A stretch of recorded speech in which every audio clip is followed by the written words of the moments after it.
Studies show that if a man meets a woman in a dangerous situation, and vice versa, such as on a trembling bridge, he is more likely to fall in love with her than if he met her in a more mundane setting, such as in an office.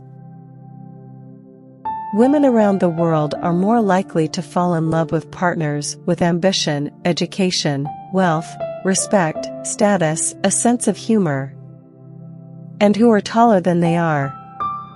Women also prefer distinctive cheekbones and a strong jawbone, which are linked to testosterone levels.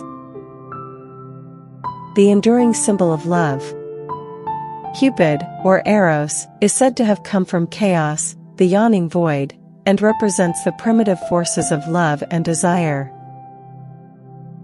Some psychologists argue that we fall in love with someone who is similar to the parent with whom we have unresolved childhood issues. Unaware we are seeking to resolve this childhood relationship in adulthood.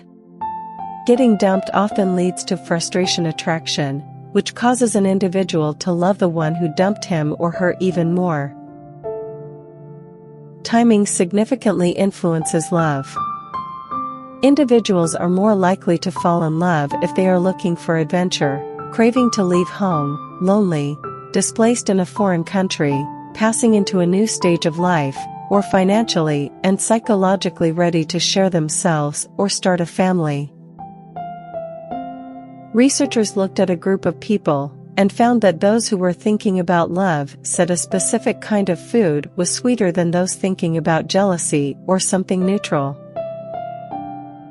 Some individuals who claim never to have felt romantic love suffer from hypopituitarism, a rare disease that doesn't allow a person to feel the rapture of love.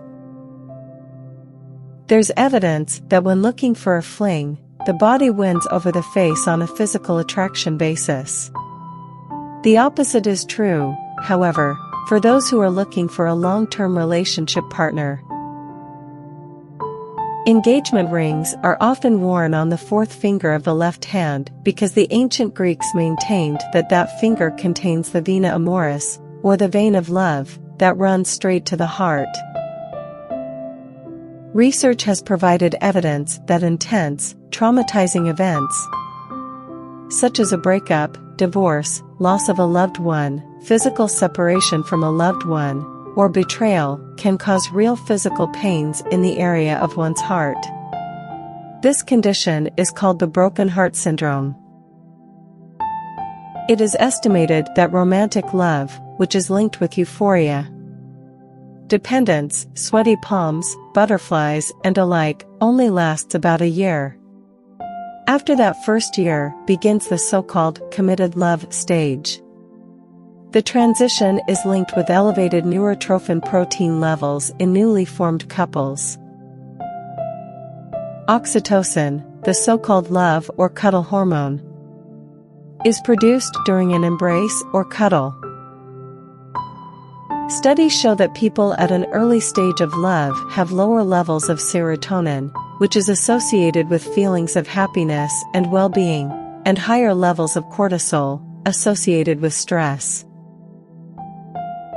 Some extraordinary research has found that couples who are in love and bond in a romantic relationship synchronize their heart rates after gazing into each other's eyes for 3 minutes. It only takes up to 4 minutes to decide whether you like someone or not. Falling in love is much like taking a dose of cocaine, as both experiences affect the brain similarly and trigger a similar sensation of euphoria. Research found that falling in love produces several euphoria-inducing chemicals that stimulate 12 areas of the brain at the same time,